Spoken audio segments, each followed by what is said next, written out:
अच्छा सुनो, सब्सक्राइब करते वक्त ना घंटी बजा देना ताकि जब मैं ऑनलाइन आऊँ तो तुम्हारे फोन की भी नमस्कार दोस्तों, आप सभी का स्वागत है हमारे YouTube चैनल पर। तो आज हम बात करेंगे UP DElEd BTC admission 2024 latest update के बारे में।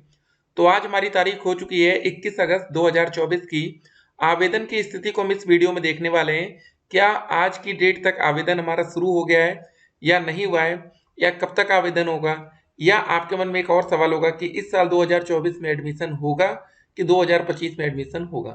ठीक है, आपके मन में जो भी सवाल है सबका आंसर होगा। लेकिन एक और बात, जो बच्चे डीएलएड करने की सोच रहे हैं, करने जा रहे हैं, परिषदीय स्कूलों में होगी 85,000 शिक्षकों की भर्ती। अब देखिए दोस्त, ये वैकेंसी आती है कि नहीं आती वो एक अलग मैटर है, लेकिन इस वैकेंसी में 1 to 5 में सिर्फ और सिर्फ डीएलएड के छात्रों को मौका मिलेगा। ये बात ध्यान रखना है। यहाँ पर बीएड के बच्चों को आवेदन का मौका नहीं मिलेगा, क्योंकि बीएड के बच्चे कम से कम 6 से 8 या 9 से 10 में जाएंगे।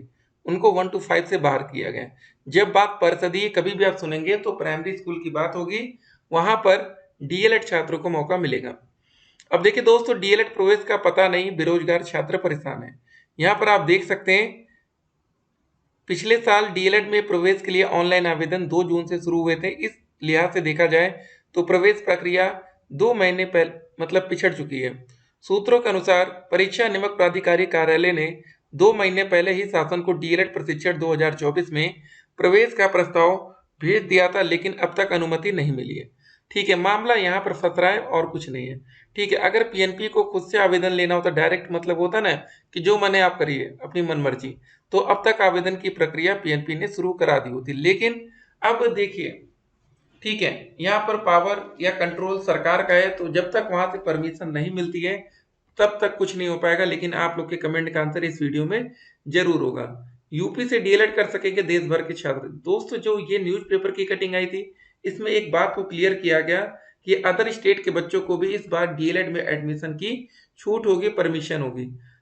2023 बैच तक अगर कोई भी बच्चा अदर स्टेट से आया है तो वो बच्चा, ठीक है, अवैध माना जा सकता है। लेकिन 2024 जब इस साल, ठीक है, यूपी में डीएलएड का एडमिशन का प्रोसेस शुरू होगा और अगर आपको मौका मिलता है तो वो वैलिड होगा। चलिए, अब आप लोग के कमेंट के आंसर इस वीडियो में करेंगे और क्लियर किया जाएगा इस वीडियो में। आज की वीडियो के बाद आपको क्लियर हो जाएगा कि अगर आवेदन होगा तो कब तक होगा, नहीं होगा तो क्या होगा। सर, बीएड का फॉर्म भी नहीं भरा था, साल खराब हो जाएगा अगर डीएलएड का फॉर्म नहीं है। एक बात का ध्यान दीजिए, बहुत ऐसे बच्चे हैं जो बीएड करके, आफ्टर बीएड मतलब बीएड करने के बाद, ठीक है, वो डीएलएड करने की सोच रहे हैं। तो आप लोग बीएड करने की क्यों सोच रहे हैं? पहले पहला सवाल तो आपके मन में ये होना चाहिए। ठीक है, क्या आप 9 से 10 की वैकेंसी में सम्मिलित होना चाहते हैं? आपका मेन टारगेट वो है? क्या आपका सब्जेक्ट कॉम्बिनेशन परफेक्ट बन रहा है? ठीक है, ग्रेजुएशन के बेस पर ओबीसी वाले भी ईडब्ल्यूएस बनवा ले तो डायरेक्ट कॉलेज मिलेगा। सर मेरे ये देखिए, ये जो जनरल कैटेगरी के बच्चे आते हैं इनके लिए ईडब्ल्यूएस सरकार ने रिजर्वेशन की व्यवस्था की है। ठीक है ना। अभी तक क्या था कि जनरल के बच्चे कहते थे उनके लिए आरक्षण नहीं है, लेकिन उनके लिए आरक्षण किया गया है। मतलब कहीं पर भी वैकेंसी आती है तो 10% सीधे आरक्षण उनको मिलता है। ठीक है, ये बात समझिए। तो ओबीसी का आपका खुद का ही एक आरक्षण है, उसमें कोई दिक्कत नहीं। सर प्लीज हेल्प मी और रिप्लाई करिए सर। ठीक है सर, बीटीसी का एडमिशन फॉर्म आ चुका है। सर मैं फिल करवा सकती हूँ? देखिए, अभी फॉर्म नहीं आया है तो अभी आपको वेट करना है। Sir please help me. Hello sir, it's Anita Yadav. Sir आपसे क्वेश्चन है। सर मैंने बीटीसी करना चाहती हूँ, मेरा बीए में परसेंटेज 51 है। बहुत ही अच्छी बात है, कुछ समथिंग होगा, कोई बात नहीं। सर मेरे बीटीसी एडमिशन हो जाएगा? बिल्कुल होगा। मुझे कौन सा कॉलेज मिलेगा? मेरी कैटेगरी ओबीसी है। ठीक है, कोई बात नहीं, आपको आराम से प्राइवेट कॉलेज मिल पाएगा। गवर्नमेंट कॉलेज के लिए नंबर बहुत ही ज़्यादा चाहिए होते हैं। ठीक है, तो प्राइवेट कॉलेज के लिए आप एलिजिबल हैं, टेंशन नहीं लेना। तो अभी ऑनलाइन आवेदन की प्रक्रिया जब शुरू होगी तो हमने जो कमेंट बॉक्स में लिंक दिया है डिस्क्रिप्शन बॉक्स में ना, उसको चेक करते हैं, रोज उसमें क्लिक करके देख लिया करिए। जब भी आवेदन की प्रक्रिया शुरू होगी तो उसके अंदर सबसे पहले आप आवेदन कर पाएंगे। क्या फॉर्म आ गया 2024 के लिए? अभी नहीं, अभी आपको वेट करना है। ये यूपी की बात हो रही है, एक बात ध्यान दीजिएगा, बार बार हम आपको क्लियर करते हैं, ये उत्तर प्रदेश डीएलएड की बात होती है। सर डीएलएड से टीचर बनने तक का पूरा प्रोसेस सेपरेट वीडियो बनाइए प्लीज। देखिए, आपको बता देते हैं जल्दी से इस वीडियो में कि होता क्या है। सबसे पहले आपका काम क्या है? डीएलएड में एडमिशन लेना है। जब आप डीएलएड में एडमिशन ले लेते हैं, उसके बाद इसी बीच में आपको सीटेट का एग्जाम देना पड़ेगा। ठीक है, डीएलएड का एग्जाम या डीएलएड का कोर्स आपका 2 साल का होता है। 2 साल में टोटल आपको कितने 4 सेमेस्टर पढ़ने पड़ते हैं। ठीक है, जब आपकी ये पढ़ाई चल रही होगी उसी समय आप टेट अपना क्लियर अगर कर लेते हैं। टेट 150 नंबर का होता है, जिसमें से पास होने के लिए 82 नंबर आरक्षित वर्ग, 90 नंबर जनरल कैटेगरी। इतने नंबर आप लाकर सिर्फ क्वालिफाई करना होता है। ये क्वालिफाई कर लेंगे। जब आपका डीएलएड का कोर्स खत्म होगा, जैसे आप ग्रेजुएशन के बाद रिजल्ट आने के बाद आप डीएलएड कर सकते हैं। वैसे दोस्तों, जब डीएलएड का कोर्स कंप्लीट हो जाएगा, रिजल्ट आ जाएगा, तो आप सुपर टेट के लिए आवेदन करेंगे और उसमें जितने अच्छे नंबर आएंगे उसकी मेरिट के आधार पर आपको नौकरी मिलेगी। उत्तर प्रदेश में नियम ये है कि आपका हाई स्कूल, इंटर, ग्रेजुएशन और डीएलएड और आपको सुपर टेट, इनके परसेंटेज के हिसाब से सबको जोड़ के नौकरी मिलती है। लेकिन बीएड में बिहार में क्या था अभी हमारे, सिर्फ और सिर्फ, ठीक है, जो आपका सुपर टेट हुआ था इसकी मेरिट पर नौकरी दी गई। सर प्राइवेट कॉलेज को कितना फीस है यूपी का, ठीक, उसको देखेंगे। प्राइवेट कॉलेज की फीस आपकी पड़ेगी 41,000 रुपये। ठीक है, अगर आप 1 साल की है, लेकिन 1 साल की, फिर आपको दूसरे साल भी कितना देना पड़ेगा पैसा, 41,000 और। ठीक है, अगर आप लोग गवर्नमेंट कॉलेज में जाते हैं, सरकारी कॉलेज मिलेगा तो आपको 10,200 1 साल का देना है। Sir 224% EWS category that college मिल जाएगा। देखिए चांस कम है, ट्राई करिएगा। एक ही बात को बढ़ा चढ़ाकर कितना बोल रहे हैं गुरुजी, जो बात है तुरंत बोलिए ना डायरेक्ट। देखिए हर एक बात को जानना जरूरी है। वैकेंसी आ रही क्या आप ये नहीं जानना चाहेंगे, ठीक है, और क्या चल रहा है आपके जो प्रीवियस वैकेंसी में जो जो हुआ क्या वो नहीं जानेंगे। देखिए एक बात और देखिए, राहुल उपाध्याय ओबीसी अभ्यर्थी के रूप में हुए पास, अर्चना तिवारी भी ओबीसी अभ्यर्थी के रूप में हुई उत्तीर्ण। अब देख सकते हैं, क्या आपको लगता है ये सब जनरल कैटेगरी के बच्चे हैं कि ओबीसी के हैं, ये आप सब चीजें नहीं जानेंगे। बीपीएससी में चयनित 45 शिक्षकों की नियुक्ति रद्द कर दी गई, आपको पता है। जो बच्चे 1 to 5, आप लोग जो अभी प्राइमरी में जाने की सोच रहे हैं ना, यहाँ पर देखिए, यहाँ पर चंदन कुमार जी को हटाया गया प्राथमिक में, क्यों, टेट में फेल थे लेकिन फॉर्म डाल दिया। मुकेश जी की बात आती है, बीएड योग्यताधारी थे, बीएड के थे इनको बाहर कर दिया गया। सीटेट में कोई बच्चा फेल था, प्रशिक्षण प्रमाण पत्र अप्राप्त। तो यहाँ पर देखिए आपके साथी है, कुछ लोग नौकरी करके बाहर हो रहे हैं। 69,000 टीचर वैकेंसी, जो लास्ट वैकेंसी थी उसमें किसको कितनी नौकरी मिली, ये अनरिजर्व अनारक्षित सीटें, ओबीसी, एससी, एसटी। पहली बात याद रखिएगा, जनरल की कोई रिजर्वेशन नहीं होता, इनके लिए बन गया ईडब्ल्यूएस। लेकिन इस वैकेंसी में दोस्तों ईडब्ल्यूएस नहीं था इसमें, उसके बाद ये नियम आया है। आपको क्या क्या शपथ पत्र देना होगा, कौन कौन से डॉक्यूमेंट देने, ये सब चीजें आपको जानना जरूरी होता है। निवास को लेकर यूपी में क्या नियम बना है ये भी आप जानिए।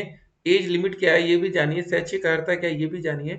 ठीक है, कुछ और बदलाव की बातें हो रही थी, चलिए ठीक है, तो कुछ और बातें देखिए जानेंगे तो बेहतर होगा। सर कब तक फॉर्म आ जाएगा, वेट करना है अभी। डीएलएड न्यू एडमिशन फॉर्म कब तक आएगा, बीएससी की ओरिजिनल मार्कशीट नहीं है, कोई बात नहीं है, इंटरनेट वाले रिजल्ट है ना, चल जाएगा। डुप्लीकेट है कंप्यूटर का प्रिंट आउट, बिल्कुल। मैं यूपीपी में सिलेक्ट हुआ हूँ, अपनी वाइफ को बीटीसी कराना है, प्लीज जानकारी दीजिए। ठीक है, वेट करिए अभी फिलहाल, जब तक नोटिफिकेशन नहीं आता भी आपको वेट ही करना पड़ेगा। अगर इस साल नोटिफिकेशन नहीं आता तो फिर बच्चों के साथ बड़ी नाइंसाफी होगी। सर 10th क्लास में 234 नंबर, 12वीं क्लास में 301 है, बीए में इतने नंबर है। ठीक है, तो पहले एक बार आप अपना टोटल परसेंटेज निकाल लीजिएगा, फिर बताइएगा कैसे क्या बनना है। बीएलएड का फॉर्म कब भरे जाएंगे, देखिए एक डीएलएड होता है एक बीएलएड होता है, तो यहाँ भी कंफ्यूजन आता है कब भरे जाएंगे फॉर्म। डीएलएड का कुछ अता पता है तुमको, तो वेट करिए अभी, सब्र करिए। देखिए होता है क्या है ना, जिन बच्चों के पास सब्र नहीं, एक बात ध्यान रखिएगा, वो बच्चे डीएलएड ना करें। वो बच्चे जो मने वो कर लीजिए, नहीं तो डीएलएड करेंगे ना तो सब्र करना पड़ेगा। ठीक है, सब्र नहीं है भूल जाइए, डीएलएड करना नहीं है आपको। सर फॉर्म आएगा या नहीं, बिल्कुल फॉर्म आना चाहिए, अभी वेट करिए, ठीक है ना। देखिए फॉर्म नहीं आएगा ना तो कितना नुकसान होगा कॉलेज का, हमने आपको पहले क्लियर कर दिया। एक कॉलेज के पास 100 सीट होती है प्राइवेट में, और एक बच्चे पर 41,000 बनेगा, सोचिए कितना नुकसान होगा कॉलेज का। सर मेरा टोटल 203 नंबर आ रहा, गवर्नमेंट कॉलेज मिल जाएगा, नहीं प्राइवेट मिल पाएगा। अब तक कोई अपडेट आया है नहीं, प्लीज सर बता दीजिए। सर कब तक आएगा फॉर्म डीएलएड का, देखिए अपडेट तो नहीं आ पा रहा, यही तो दिक्कत है ना। अब पीएनपी को डायरेक्ट आवेदन लेना नहीं, सबसे बड़ी दिक्कत तो ये है। अगर उनको लेना होता कल से ही आवेदन की प्रक्रिया शुरू कर देते हैं। और आप लोग भी ये बात बेहतर से जानते हैं कि जब मामला सरकार के पास में होता है ना तो फिर कुछ अलग ही नियम कानून होता है। सर हम बिहार से डीएलएड में एडमिशन हो जाएगा, बिल्कुल वेट करिए, जब तक यूपी डीएलएड का नोटिफिकेशन नहीं आता। यूजी में 47% है, पीजी में 72। देखिए पहली बात तो पीजी से आपको कोई लेना देना नहीं अगर आप डीएलएड करना चाहते हैं, ठीक है। अगर आप आरक्षित वर्ग में हैं तो 45% तक आपको मौका मिलता है, ठीक है, कोई दिक्कत नहीं, हो जाएगा। प्लीज सर ये भी बता दीजिए कौन सा कॉलेज मिल सकता है। बड़े भाई मैंने रिजल्ट में ये सब चीजें, ठीक है। देखिए ये सब चीजें अगर आप इसको नंबर में कैलकुलेट करना चाहते हैं परसेंटेज में, तो यूट्यूब पर काफी वीडियोस पड़ी है, एक बार आप उसको देख लीजिएगा, ठीक है। नंबर निकालिए, उसके बाद हम बताते हैं। और हमने भी आपको बता रखा है कि कैसे सीजीपीओ को पहले परसेंटेज में, फिर परसेंटेज से नंबर में कैलकुलेट करना है। सर मेरा 213 नंबर बन रहा ओबीसी बरेली, मुश्किल है सर, डाइट कॉलेज मुश्किल रहेगा। ऑनलाइन कब से चालू होगा, वेट करना है। सर बीटीसी का फॉर्म कब तक आएगा। गुड मॉर्निंग गुरुजी। गुरुजी कब से काउंसलिंग डेट आएगा बीटीसी का। सर आप तो बोले थे अगस्त के फर्स्ट में आ जाना चाहिए। जी हाँ, देखिए पिछले साल तो 2 जून से ऑनलाइन आवेदन की प्रक्रिया शुरू हो गई थी और अब तक हो जाना चाहिए था, ठीक है ना। और हुआ क्या कि 8 अगस्त से हमारा डीएलएड का एग्जाम शुरू हो गया, फर्स्ट सेमेस्टर, ठीक है। उसके बाद दोस्तों 14 तारीख तक हमारा एग्जाम चला टोटल, इसमें थर्ड सेमेस्टर भी था। 12 13 14 वहाँ, 12 13 14 थर्ड का चला, 8 9 10 फर्स्ट का चला, 11 को छुट्टी थी संडे की। बीटीसी का फॉर्म कब तक आएगा, वेट करना है। कब आएगा सर फॉर्म। सर मेरा ग्रेजुएशन में कंबाइंड सब्जेक्ट है, तो क्या बीटीसी करना सही है बीएड। देखिए बीटीसी करके आप 1 to 5 6 to 8 के टीचर बनेंगे, बस आपको इतना ध्यान रखना है बस। सर मेरा ग्रेजुएशन में 74% है, कौन सा कॉलेज मिलेगा, ठीक है। ओवरऑल आपको परसेंटेज देखना पड़ेगा। सर मेरा 231 नंबर बनना ओबीसी थे। जी हाँ, आपको चांस बन सकता है, गोरखपुर, कुशीनगर, वाराणसी या देवरिया, ठीक है, वेट करिए। सर प्रत्यावेदन वालों का पेपर जल्दी करवा दीजिए, ठीक है। सर प्रत्यावेदन वालों का पेपर, जी हाँ, जल्द से जल्द एग्जाम हो जाए तो बढ़िया रहेगा, नहीं तो फिर कोई मतलब नहीं होगा आपका डीएलएड करने का। सब्र करिए फिलहाल। यहाँ पर देख सकते हैं कैंडिडेट रजिस्ट्रेशन पार्ट 1, ठीक है, यहाँ पर आप देख सकते हैं। तो यहाँ पर सबसे पहले जब यूपी डीएलएड में एडमिशन का प्रोसेस आएगा तो आपको यहाँ पर रजिस्ट्रेशन करना होगा, फिर उसके बाद पेमेंट करना पड़ेगा, जो फीस लगेगी आपकी 700 500 या 200। उसके बाद पार्ट 2 में आपका वही हाई स्कूल इंटर की डिटेल्स डालेंगे, फोटो और सिग्नेचर अपलोड कर देंगे, प्रिंट फाइनल एप्लीकेशन, ठीक है। यहाँ पर आपके हाई स्कूल के, इंटर के, ग्रेजुएशन के टोटल नंबर परसेंटेज होंगे, उसके बेस पर आपका स्टेट रैंक जारी किया जाएगा। उसके बाद आपकी काउंसलिंग की प्रक्रिया होगी, फिर आपको कॉलेज अलॉट किया जाएगा, ठीक है। ये सारी बातें आपको जानना बेहद जरूरी थी। बाकी देखिए जो भी अपडेट्स आएंगे, अपडेट हम आप तक पहुंचाएंगे। सोशल मीडिया की अफवाह से बच के रहिए, एडमिशन होगा कि नहीं वो देखा जाएगा। एक बात और ध्यान रखना है कि आप लोग, ठीक है, किसी भी कॉलेज के बहकावे में मत आइए, प्राइवेट कॉलेज में अभी पैसा मत दीजिएगा। बहुत से बच्चे ये गलती कर रहे हैं कि अभी एडवांस में सोच रहे हैं पैसा हम जमा कर दें, ठीक है, तो यहाँ दिक्कत हो सकती है, इसको आप ध्यान में रखेंगे, ठीक है ना। तो ये सारे डॉक्यूमेंट्स, बाकी जो भी अपडेट आएगी दोस्तों, अपडेट हम आप तक पहुंचाएंगे। सोशल मीडिया की तमाम अफवाहों से आपको बच के रहना है। सोशल मीडिया पर तरह तरह की अफवाहें चलती रहती हैं। मिलेंगे एक और वीडियो में, तब तक के लिए स्टे कनेक्टेड। जो वैकेंसी की बात हमने कही है, देखिए कब तक आती है। बाकी ठीक है, डायरेक्ट एडमिशन जब तक रजिस्ट्रेशन नहीं होगा तब तक आपका डायरेक्ट एडमिशन नहीं हो सकता। डीएलएड करके कैसे नौकरी मिलेगी, उम्मीद करते हैं आपको समझ में आ चुका होगा। वीडियो को लाइक करना मत भूलिएगा। कल मिलते हैं एक और वीडियो में, तब तक के लिए स्टे कनेक्टेड।